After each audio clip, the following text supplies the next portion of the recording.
नमस्कार, माई नाइन के weekend special show company नामा में मैं संदीप ग्रोवर आपका बहुत बहुत स्वागत करता हूं। कंपनी नामा में हम आपको बीते कारोबारी हफ्ते यानी सोमवार से शुक्रवार की कॉर्पोरेट और स्टार्टअप जगत की बड़ी खबरों के बारे में बताते हैं। साथ ही ऐसी खबरों पर भी फोकस करते हैं जिनमें कोई ना कोई विवाद जुड़ा हुआ है, हमारे खास सेगमेंट ऑन द रडार के जरिए। तो चलिए जल्दी से शुरू करते हैं इस हफ्ते की खबरों का सफर और पहले आपको ले चलते हैं कॉर्पोरेट से जुड़ी बड़ी सुर्खियों की तरफ। और पहली खबर है वोडाफोन आइडिया को लेकर, जिसके बीते शुक्रवार की शाम को नतीजे आए थे और उसके साथ साथ खबर आई थी कि वोडाफोन आइडिया को नहीं मिलेगी सरकारी राहत। दरअसल सरकार की ओर से यानी कि टेलीकॉम मंत्री की ओर से एक खबर निकल के आई कि सरकार की एजीआर पर राहत देने की कोई योजना नहीं है, चाहे वो वोडाफोन हो या फिर भारतीय एयरटेल ही क्यों ना हो। इसके साथ साथ खबर भी ये थी कि नतीजों के साथ इस कंपनी के बोर्ड ने 20,000 करोड़ रुपए जुटाने को भी मंजूरी दे दी है। नंबर्स आए थे जिसमें घाटा जो है 6,609 करोड़ रुपए से बढ़कर आया 7,166 करोड़ रुपए पर तिमाही आधार पर। 2 जून को वोडाफोन आइडिया के शेयर ने 6 रुपए 90 पैसे का लो लगाया, पर कारोबार की क्लोजिंग अच्छी खासी रिकवरी के साथ करीब 1.5% ऊपर 7 रुपए 2 पैसे के स्तर पर हुई। 3 जून को खबर थी कि एरिक्सन ने इस कंपनी की 0.6% हिस्सेदारी 428.43 करोड़ रुपए में बेच दी है। एरिक्सन ने 63.37 करोड़ शेयर 6 रुपए 76 पैसे के दाम पर बेचे हैं। इस खबर के बाद 3 जून को वोडाफोन आइडिया का शेयर करीब 4% गिरकर 6 रुपए 72 पैसे के डे लो के पास जाकर बंद होता हुआ दिखा। ये हफ्ता मान के चलिए कि ब्लॉक डील से भरा हुआ था। इसमें पहला नाम था नीवा बूपा का, जिसका शेयर ब्लॉक डील के बाद भारी मात्रा में टूट गया। 19.83 करोड़ शेयरों की यानी 10.85% हिस्से की ब्लॉक डील हुई। 82 रुपये 40 पैसे प्रति शेयर के भाव पर 1634 करोड़ रुपए में यह बड़ा सौदा होता हुआ दिखा, जिसमें फेटल टोन और इनके प्रमोटर कृष्णन रामचंद्रा ने करीब 7.25% हिस्सेदारी बेची है। 2 जून को नीवा बूपा का शेयर 81 रुपये 83 पैसे तक फिसल गया था और क्लोजिंग करीब 10% नीचे 83 रुपये 15 पैसे के स्तर पर हुई। 2 जून की शाम को डिटेल्स आई जिसके मुताबिक ब्लॉक डील में एसबीआई म्यूचुअल फंड ने करीब 1.5 करोड़ शेयर 82 रुपये के दाम पर खरीदे। साथ ही साथ डीएसपी म्यूचुअल फंड ने भी करीब 4 करोड़ शेयरों की खरीदारी की। 3 जून को इस अपडेट के बाद नीवा बूपा का शेयर 85 रुपये 80 पैसे तक उछल गया था, लेकिन क्लोजिंग महज 1/4% ऊपर 83 रुपये 31 पैसे के स्तर पर देखने को मिली। अगली खबर येस बैंक को लेकर है, जिसकी 3 जून को बोर्ड बैठक से पहले शेयर में बड़ा एक्शन बनता हुआ दिखा। 3 जून को बोर्ड बैठक हुई जिसमें इक्विटी और डेट या फिर अन्य फाइनेंशियल इंस्ट्रूमेंट से ये कंपनी रकम जुटा सकती है, ऐसा 2 जून को खबर आई थी। और इसमें खबर ये भी थी कि फ्रेश निवेश के जरिए 6 से 7% हिस्सेदारी एसएमबीसी यानी कि सुमिटोमो मित्सुई बैंकिंग कॉर्पोरेशन की ओर से खरीदी जा सकती है। इस फ्रेश निवेश के बाद एसएमबीसी को ओपन ऑफर भी लाना पड़ सकता है 26% हिस्से का, क्योंकि उनकी हिस्सेदारी ऑलरेडी 20% है और 6 से 7% वो खरीद लेंगे, तो सेबी नियमों के मुताबिक उनको ओपन ऑफर लाना पड़ेगा। इसी खबर के चलते 2 जून को शेयर में 8% की तेजी के साथ 23 रुपये 22 पैसे पर कारोबार की क्लोजिंग देखने को मिली। 3 जून को खबर थी कि 9.4 करोड़ शेयरों की बड़ी ब्लॉक डील हुई है। 3 जून को शेयर में जो 3 दिन की तेजी थी वो मुनाफा वसूली में बदल गई और शेयर 10% गिरकर 21 रुपये के नीचे जाकर बंद हुआ। 3 जून को बाजार बंद होने के बाद खबर आई कि 16,000 करोड़ रुपए जुटाने को बोर्ड से मंजूरी मिल गई है। इक्विटी और कर्ज के मिश्रण से यह रकम जुटाई जाएगी, जिसमें 7,500 करोड़ रुपए इक्विटी के जरिए और 8,500 करोड़ रुपए कर्ज के जरिए जुटाए जाएंगे। 4 जून को येस बैंक का शेयर 20 रुपये 74 पैसे तक लुढ़क गया था, लेकिन क्लोजिंग करीब 1.5% ऊपर 21 रुपये 15 पैसे के स्तर पर देखने को मिली। 4 जून की शाम को खबर आई कि बैंक के सीनियर मैनेजमेंट में बड़ा बदलाव हुआ, जिसमें फी बेस्ड प्रोडक्ट्स के कंट्री हेड संजीव रॉय ने अपना इस्तीफा दे दिया है। करियर में आगे बढ़ने के लिए और नए अवसर तलाशने के लिए उनकी ओर से 3 अप्रैल को इस्तीफा दिया गया था और बैंक ने 3 जून को उनको रिलीव भी कर दिया है। 5 जून को येस बैंक के शेयर ने खुलते ही 21 रुपये 29 पैसे पर टॉप बना दिया और क्लोजिंग करीब 0.25% नीचे 20 रुपये 99 पैसे के स्तर पर देखने को मिली। अगली खबर इंडिगो को लेकर है और यह कंपनी बड़ी उड़ान भरने की तैयारी में है। दरअसल इस कंपनी को लेकर 3 खबरें एक साथ आई। पहली खबर ये थी कि delta air, air France KLM और वर्जिन अटलांटिक के साथ इस कंपनी ने एक पार्टनरशिप की है। भारत को नॉर्थ अमेरिका और यूरोप से जोड़ने के लिए ये साझेदारी की गई है। साथ ही खबर ये भी थी कि टर्किश एयरलाइन के साथ 2 विमानों की जो लीज है उस पर इस कंपनी को 3 महीने की मोहलत मिली है, लेकिन साथ ही बयान ये भी आया कि इस कंपनी को और मोहलत नहीं मिलेगी और 31 अगस्त तक उनको ये लीज खत्म करनी होगी। तीसरी खबर ये थी कि एयरबस के साथ इन्होंने 30 A350 विमानों के लिए MOU साइन किया है। पिछले साल इन्होंने 30 विमानों का ऑर्डर दिया था और अब जो नया ऑर्डर आया उसके मुताबिक देखा जाए तो कुल संख्या बढ़कर हो गई है 60 पर। 2 जून को इंडिगो के शेयर में 5,280 रुपये का लो लगाने के बाद करीब 1/4% ऊपर 5,346 रुपये के स्तर पर कारोबार की क्लोजिंग हुई। कोल इंडिया में बड़ी वैल्यू अनलॉकिंग देखने को मिल सकती है, क्योंकि खबर यह है कि इनकी जो सब्सिडरी है BCCL ने आईपीओ के लिए सेबी के पास अर्जी दाखिल कर दी है। BCCL यानी कि भारत कुकिंग कोल लिमिटेड, इसके आईपीओ में ओएफएस के जरिए 46.57 करोड़ शेयरों तक की बिक्री इस कंपनी की ओर से की जाएगी। पिछले हफ्ते आपको याद होगा, हमने आपको खबर बताई भी थी कि इसकी सब्सिडरी है CMPDIL, जिसने आईपीओ के लिए सेबी के पास अर्जी दाखिल कर दी है। 2 जून को जब यह खबर आई तो कोल इंडिया के शेयर में 401 रुपये 40 पैसे तक का उछाल देखने को मिला, पर कारोबार की क्लोजिंग करीब आधा % ऊपर 400 रुपये के स्तर के नीचे जाकर देखने को मिली। 6 जून को खबर थी कि Indian port rail and ropeway corporation के साथ इस कंपनी ने MOU साइन किया है। इस कंपनी और इसकी जो सब्सिडरी कंपनीज हैं उसके रेल इंफ्रा डेवलपमेंट के लिए ये MOU साइन किया गया है। 6 जून को कोल इंडिया के शेयर ने 400 रुपये का स्तर पार किया इंटरडे में, लेकिन इंटरडे में ये शेयर 400 रुपये के नीचे भी फिसल गया था। अगली खबर एप्टेस वैल्यू हाउसिंग फाइनेंस को लेकर है, जिसमें 3 जून को बड़ी ब्लॉक डील होती हुई दिखी, जिसमें वेस्ट ब्रिज क्रॉसओवर फंड की ओर से बड़ी बिकवाली की गई है। वेस्ट ब्रिज ने 307.54 पर 6.2 करोड़ शेयर बेचे हैं, जिसमें SBI म्यूचुअल फंड ने करीब 70,60,000 शेयर, एक्सिस म्यूचुअल फंड ने करीब 25 lakh share, Morgan Stanley Asia Singapore ने करीब 30 लाख शेयर और ईस्ट ब्रिज कैपिटल ने 42 लाख शेयर इस कंपनी के खरीदे हैं। इसके अलावा आईरेज ब्रोकिंग ने भी करीब 93 लाख शेयरों की यहां पर खरीदारी की है। 3 जून को एप्टेस वैल्यू के शेयर में 9% से ज्यादा की गिरावट के साथ 306 रुपये पर डे लो के करीब जाकर कारोबार की क्लोजिंग देखने को मिली। अगली खबर जिंका लॉजिस्टिक्स को लेकर है, इसमें भी बड़ी ब्लॉक डील होती हुई दिखी। 692 करोड़ में 2.12 करोड़ शेयरों का बड़ा सौदा हुआ, जिसमें PE फर्म पीक XV ने क्विक रूट्स के जरिए अपनी हिस्सेदारी बेची है, जिसके पास मार्च के अंत तक देखें तो 9.01% हिस्सेदारी थी। 5 बड़े निवेशकों की ओर से इस कंपनी में ब्लॉक डील के जरिए 80 लाख शेयरों से ज्यादा की खरीदारी की गई, जिसमें ADIA, MIT, Nomura, SBI mutual fund और ICICI प्रूडेंशियल म्यूचुअल फंड के नाम शामिल हैं खरीदारों के रूप में। 3 जून को जिंका लॉजिस्टिक्स का शेयर 420 रुपये तक फिसल गया था, लेकिन कारोबार की क्लोजिंग करीब 1% ऊपर 441 रुपये 85 पैसे के स्तर पर देखने को मिली। इस हफ्ते ओला इलेक्ट्रिक में 3 जून को 3.25% हिस्से की बड़ी ब्लॉक डील हुई और कमजोर तिमाही नतीजे और शेयर पर दबाव ये बड़ी चिंता है, जिसकी वजह से ब्लॉक डील होती हुई दिखी। और इस ब्लॉक डील में 2 बड़े निवेशक, जिसमें hyundai और किया का नाम शामिल है, उन्होंने अपनी हिस्सा बिक्री की है। hyundai मोटर ने 10.88 करोड़ शेयर 50 रुपये 70 पैसे के दाम पर बेचे, वहीं किया ने करीब 3.25 करोड़ शेयरों की बिकवाली 50 रुपये 55 पैसे के दाम पर की।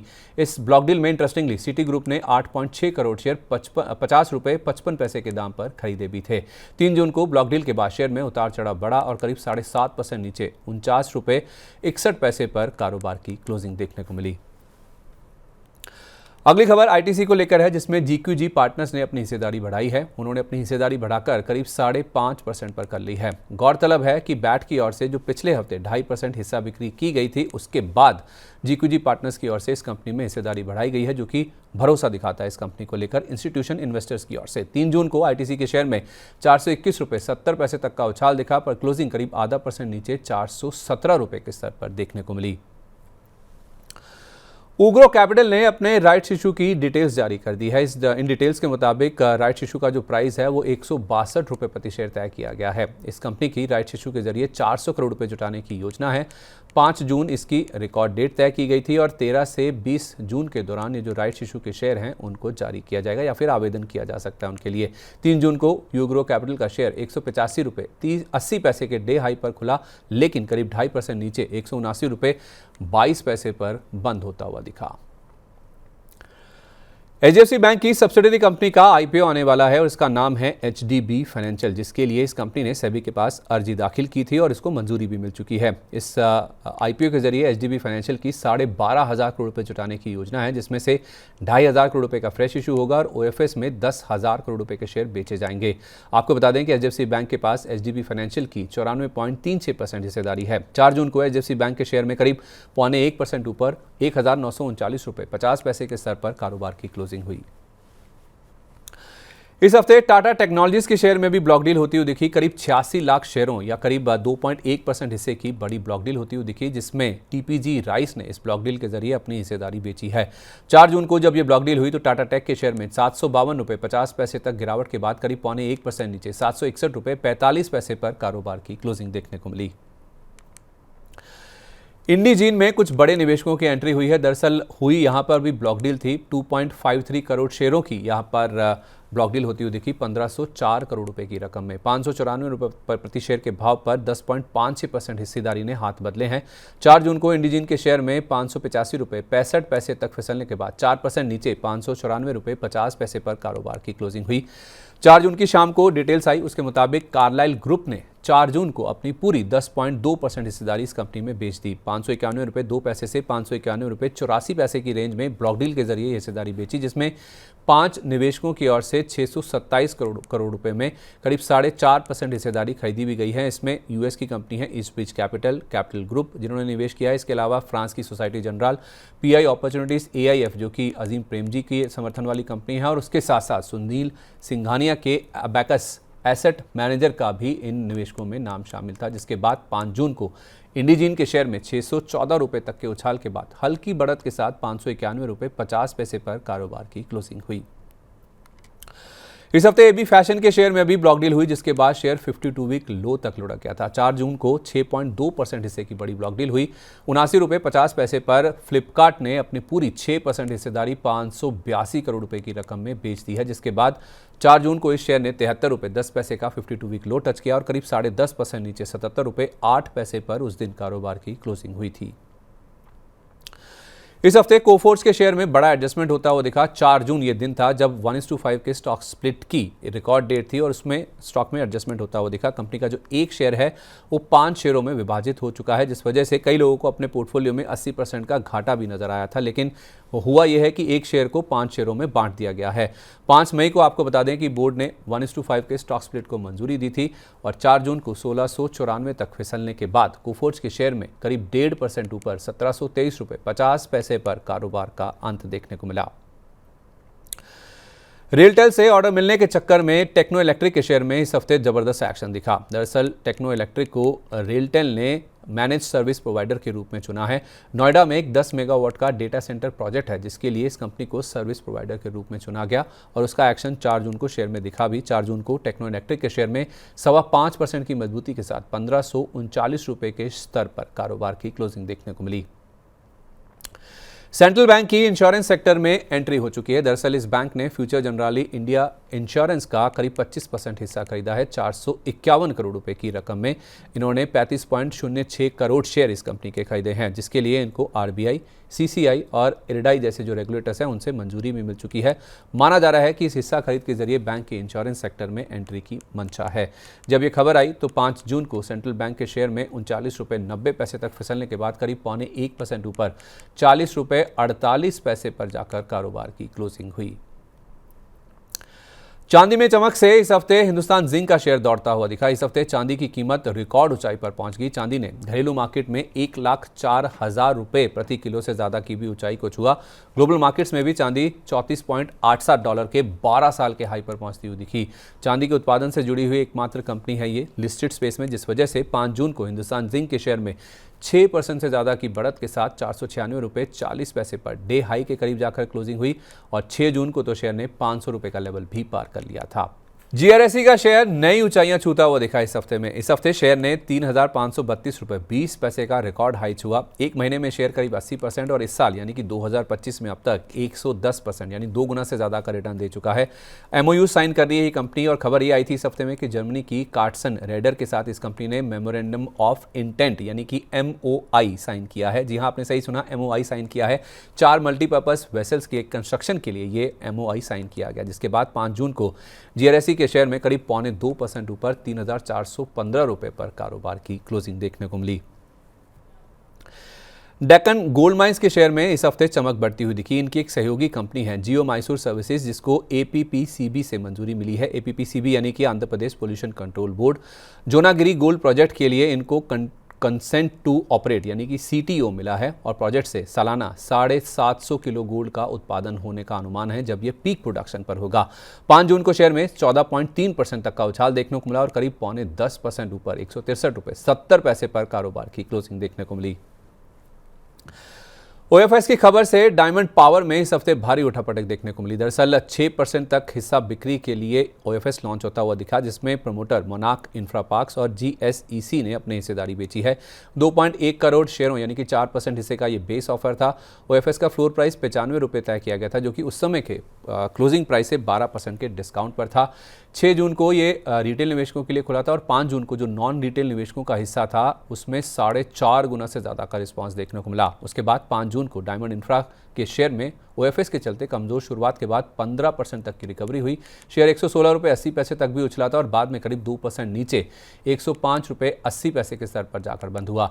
6 जून को रिटेल निवेशकों के लिए ये ओएफएस का हिस्सा खुला था और उस हिस्से को रिटेल निवेशकों की ओर से कुछ ज़्यादा उत्साह नहीं देखने को मिला, जिसके बाद 6 जून को डायमंड पावर इंफ्रा का शेयर में 105 रुपये 29 पैसे तक का हाई लगाने के बाद कमजोरी के साथ कारोबार की क्लोजिंग देखने को मिली। विदेशी कंपनी के साथ पार्टनरशिप से प्राज इंडस्ट्रीज का शेयर इस हफ्ते एक्शन में रहा। दरअसल इस कंपनी ने एनर्सर एसए के साथ एक साझेदारी की है। पैरागुआ में बायो रिफाइनरी प्रोजेक्ट के लिए ये पार्टनरशिप की गई है, जिसके बाद 6 जून को प्राज इंडस्ट्रीज के शेयर में एक्शन देखने को मिला। इस शेयर ने 493 रुपये 65 पैसे का लो लगाने के बाद अच्छी खासी रिकवरी के साथ कारोबार की समाप्ति की। चलिए बात करते हैं प्राइमरी मार्केट की। इस हफ्ते आईपीओ बाजार में 4 कंपनियों ने दस्तक दी। इनमें से 2 कंपनियां 2 जून को बाजार में उतरी, जिसमें पहला नाम है दलीला होटल्स का, जिसे आप श्लॉस बैंगलोर के नाम से भी जानते हैं। इसकी लिस्टिंग सुस्त रही। एनएसई पर 406 रुपये के भाव पर यह लिस्ट हुआ। इशू प्राइस से 6.7% डिस्काउंट पर लिस्टिंग हुई, क्योंकि इसका इशू प्राइस आप देखेंगे तो 435 रुपये पर शेयर था। यह आईपीओ ठीक ठाक भरा था, 4.25 गुना के आसपास सब्सक्राइब हुआ था, जिसके जरिए इस कंपनी ने 3,500 करोड़ रुपये जुटाए हैं। 2,500 करोड़ रुपये कंपनी को मिले हैं और ओएफएस के जरिए 1,000 करोड़ रुपये मौजूदा निवेशकों को मिले। 2 जून को दलीला होटल्स के शेयर में हमने देखा करीब 7% के आसपास की बढ़त के साथ 433 रुपये 80 पैसे पर कारोबार की क्लोजिंग देखने को मिली। दूसरा नाम है एजिस वोपैक टर्मिनल्स का। इसकी लिस्टिंग भी सुस्त रही, क्योंकि एनएसई पर 220 रुपये के भाव पर यह लिस्ट हुआ, यानी कि 6.4% के डिस्काउंट पर लिस्टिंग हुई। इसका इशू प्राइस 235 रुपये पर शेयर था। यह आईपीओ ठंडा ही रहा था, ज़्यादा कुछ रिस्पांस नहीं मिला था। करीब 2.25 गुना के आसपास सब्सक्राइब हुआ, जिसके जरिए इस कंपनी ने 2,800 करोड़ रुपये की रकम जुटाई, जो कि पूरी तरह से इस कंपनी के पास ही आई फ्रेश इशू के जरिए। 2 जून को शेयर में 242 रुपये पर कारोबार की क्लोजिंग हुई, जो कि 220 रुपये के ओपनिंग प्राइस के मुकाबले देखें तो 10% के ऊपरी सर्किट पर देखने को मिली। तीसरा नाम था प्रोस्टार एम इन्फो सिस्टम्स का, जिसकी लिस्टिंग अच्छी रही। एनएसई पर यह शेयर 120 रुपये के भाव पर लिस्ट हुआ, यानी कि ऑलमोस्ट 14% के प्रीमियम पर, क्योंकि 105 रुपये का ही इशू प्राइस था। यह आईपीओ छोटा था। 168 करोड़ रुपए की रकम इस कंपनी ने जुटाई, जो कि पूरी तरह से फ्रेश इशू के जरिए कंपनी के पास ही पहुंची। 3 जून को शेयर में 5% का अपर सर्किट लगा। शेयर 126 रुपये तक उछल गया था और इशू प्राइस के मुकाबले 20% ऊपर कारोबार की क्लोजिंग देखने को मिली। चौथा नाम है स्कॉडा ट्यूब्स का, जिसकी लिस्टिंग ठीक ठाक रही। 140 रुपये पर यह लिस्ट हुआ। 140 रुपये का ही इशू प्राइस है, यानी कि फ्लैट सपाट लिस्टिंग हुई। हालांकि रिस्पांस काफ़ी अच्छा मिला था इस आईपीओ को। 54 गुना के आसपास ये सब्सक्राइब हुआ था। इशू ये भी छोटा था। 220 करोड़ रुपये की रकम इन्होंने जुटाई, जो कि फ्रेश इशू के जरिए पूरी तरह से कंपनी के पास ही आई।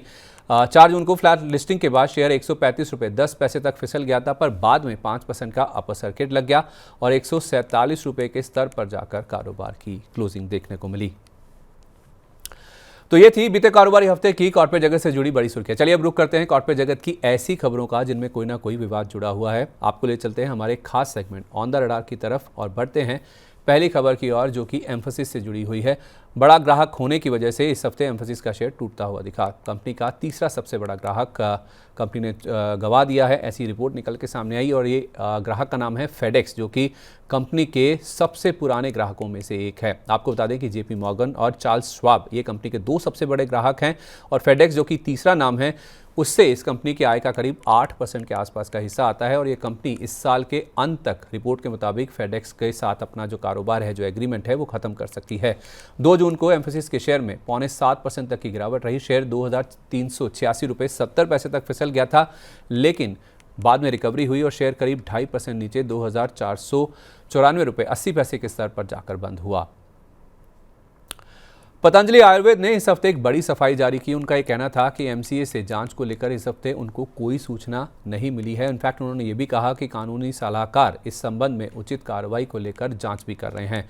दरअसल पिछले हफ्ते मीडिया रिपोर्ट्स के हवाले से खबर थी कि एमसीए इस कंपनी को लेकर जांच कर रहा है। पिछले एपिसोड में हमने आपको बताया भी था कि सरकार ने कुछ ट्रांजैक्शंस पर सफाई देने के लिए इस कंपनी से कहा है। इकोनॉमिक इंटेलिजेंस विंग ने कुछ ट्रांजैक्शन पर संदेह जताया था, जिसके बाद ये क्लैरिफिकेशन मांगा गया था। और एमसीए इस कंपनी में दो पैमानों पर जांच कर रहा है, कॉर्पोरेट गवर्नेंस और फंड डाइवर्जन, जिसको लेकर कंपनी ने सफाई दी है और कहा है कि उनको कोई नोटिस नहीं मिला। जबकि पिछले हफ्ते एक खबर थी कि 2 महीने में इनको जवाब देना होगा इस नोटिस का। इस खबर के चलते ग्रुप की एकमात्र लिस्टेड कंपनी पतंजलि फूड्स का शेयर 1723 रुपये 50 पैसे तक उछल गया था और कारोबार का अंत करीब 1.5% ऊपर 1696 रुपये 80 पैसे के स्तर पर देखने को मिला। अदानी ग्रुप भी इस हफ्ते फोकस में था। अदानी पोर्ट्स के रकम जुटाने की योजना से खबरों का बाजार काफी गर्म रहा। दरअसल अदानी पोर्ट्स ने आउटस्टैंडिंग सीनियर नोट्स के जरिए $1 अरब जुटाने की योजना का खुलासा किया। एक या उससे ज्यादा चरणों में ये रकम जुटाई जा सकती है, ऐसा अदानी पोर्ट्स की ओर से बोला गया था। कर्ज भुगतान के समय आउटस्टैंडिंग सीनियर नोट्स को प्राथमिकता दी जाती है और यही इनकी खासियत भी है। जब ये खबर आई तो 2 जून को अदानी पोर्ट्स का शेयर निफ्टी का टॉप गेनर था और करीब 2.5% ऊपर 1464 रुपये 30 पैसे के स्तर पर जाकर बंद होता हुआ दिखा। 2 जून की शाम को अदानी ग्रुप ने सफाई जारी कर कहा कि यूएस में नई जांच की जो खबर आई है वो बेबुनियाद है और मिस्चीवियस है, यानी कि झूठी अफवाह है। दरअसल खबरें ऐसी थी WSJ यानी कि वॉल स्ट्रीट जर्नल के हवाले से कि ईरान के साथ रिश्तों को लेकर यूएस में इस ग्रुप को लेकर नए सिरे से जांच शुरू हो गई है। जांच इस बात को लेकर हो रही है कि ग्रुप कंपनियों पर जो ईरान पर यूएस की ओर से पाबंदियां लगाई गई थी उनका उल्लंघन हुआ है और यही इन कंपनियों के ऊपर आरोप भी है। माना यह जा रहा है कि ईरान की LPG मुंद्रा पोर्ट के रास्ते भारत में आई है और इसी को लेकर जांच चल रही है। 3 जून को अदानी ग्रुप के शेयरों में 2.5% तक की गिरावट के साथ कारोबार की क्लोजिंग हुई और अदानी पोर्ट्स में सबसे ज़्यादा कमजोरी देखने को मिली। 4 जून को भी 2 खबरें थी। पहली ये कि धारावी प्रोजेक्ट का जो पहला फेज़ है वो ग्रुप की ओर से दिवाली से पहले शुरू हो सकता है। साथ ही साथ ग्रुप का जो एयरपोर्ट ग्राउंड हैंडलिंग बिजनेस है उसमें उतरने पर भी विचार जारी है और इसलिए हो रहा है क्योंकि सेलेबी जो कि तुर्की की कंपनी है उसका क्लियरेंस रद्द होने के बाद जो ग्राउंड हैंडलिंग बिजनेस है उसने उतरने पर एक ग्रुप विचार कर रहा है। 4 जून को इन दोनों खबरों के ऊपर ग्रुप ने रिएक्ट किया और ग्रुप के ज़्यादातर शेयरों में हरे निशान के साथ कारोबार की क्लोजिंग देखने को मिली। इस हफ्ते स्पार्क यानी कि सन फार्मा एडवांस रिसर्च के शेयर में 20% का लोअर सर्किट लग गया और वो इसलिए क्योंकि सन फार्मा की सेरोसिस की जो दवा है उसका फेज 2 ट्रायल फेल हो गया। SCD-044 नाम की ये दवा है जिसने निर्धारित लक्ष्य हासिल नहीं किए हैं, उसमें ये नाकामयाब रही, जिसके बाद शेयर में हमने नीजक रिएक्शन नीचे की ओर देखा। 4 जून को शेयर में 20% का लोअर सर्किट लग गया और 156 रुपये 12 पैसे के दाम पर जाकर शेयर की क्लोजिंग देखने को मिली। इस हफ्ते अनिल अंबानी की कंपनी रिलायंस इंफ्रा को एनक्लैट से बड़ी राहत मिली है। दरअसल एनक्लैट ने NCLT के 30 मई के फैसले को सस्पेंड कर दिया है। NCLT का इस कंपनी के खिलाफ दिवालिया प्रक्रिया शुरू करने का फैसला था। कंपनी की ओर से पूरे भुगतान के चलते एनक्लैट ने यह फैसला लिया है। आपको बता दें कि ये जो जांच है या फिर जो एक याचिका है IDBI ट्रस्टीशिप की ओर से की गई थी। उनका ये कहना था 88.68 करोड़ रुपए का इस कंपनी ने डिफॉल्ट किया है। इस कंपनी का दावा था जिसके खिलाफ दिवालिया प्रक्रिया शुरू कर देनी चाहिए, जिस पर NCLT ने हामी भर दी थी, लेकिन एनक्लैट ने इसके ऊपर रोक लगा दी क्योंकि कंपनी ने कहा है कि पूरी तरह से भुगतान हो चुका है। 4 जून को रिलायंस इंफ्रा का शेयर 385 रुपये 70 पैसे तक उछल गया था और 11% से ज्यादा की बढ़त के साथ 380 रुपये 5 पैसे के स्तर पर जाकर बंद हुआ। आखिरी खबर इरेडा को लेकर है। दरअसल एनक्लैट का जेंसोल इंजीनियरिंग को अंतिम राहत देने से इनकार कर दिया गया है। ब्लू स्मार्ट के एसेट फ्रीज होने के खिलाफ ये अर्जी दाखिल की गई थी एनक्लैट में और एनक्लैट ने NCLT के पास इनको वापस भेज दिया है और NCLT के फैसले को बरकरार भी रखा गया है। MCA की याचिका के बाद NCLT ने यह फैसला लिया था जिसको एनक्लैट ने भी बरकरार रखा है। MCA की याचिका में धोखाधड़ीपूर्ण आचरण और उसके साथ साथ फंड डाइवर्जन का आरोप था, जिसके बाद ये फैसला लिया गया था। 5 जून को जेंसोल इंजीनियरिंग का शेयर 2% के निचले सर्किट पर, लेकिन इरेडा का शेयर करीब 1.5% ऊपर 176 रुपये 50 पैसे के स्तर पर जाकर बंद हुआ। 6 जून को खबर थी कि इरेडा ने 4,500 करोड़ रुपए का QIP लॉन्च किया है। QIP का जो फ्लोर प्राइस है वो 176 रुपये 50 पैसे के दाम के मुकाबले 173 रुपये 83 पैसे पर लॉन्च किया, जो कि 1.5% के आसपास के डिस्काउंट पर है और इसका रिएक्शन हमने 6 जून को शेयर में देखा। शेयर 172 रुपये 51 पैसे तक फिसल गया था, पर क्लोजिंग निचले स्तरों से अच्छी खासी रिकवरी के साथ देखने को मिली। तो आज के एपिसोड में बस इतना ही। खबरों के सिलसिले को यहीं पर विराम देते हैं, पर अगले शनिवार को आपसे फिर मुलाकात होगी इसी समय नई खबरों के साथ। तब तक आप जुड़े रहिए मनी लाइन के साथ। और हाँ, अगर आपको हमारा इस हफ्ते का शो अच्छा लगा है तो नीचे कमेंट बॉक्स में अपनी राय, अपने कमेंट्स हमारे साथ जरूर शेयर करें और अपने दोस्तों, सहयोगियों और रिश्तेदारों को भी इस वीडियो का लिंक जरूर शेयर करें। और बिजनेस जगत की हर बड़ी खबर के साथ साथ पर्सनल फाइनेंस की ताज़ा तरीन खबरों को पढ़ने के लिए आप हमारी वेबसाइट moneylinelive.com पर लॉगिन भी कर सकते हैं। हमारे चैनल को आप सब्सक्राइब भी कर सकते हैं। नमस्कार, हैप्पी वीकेंड।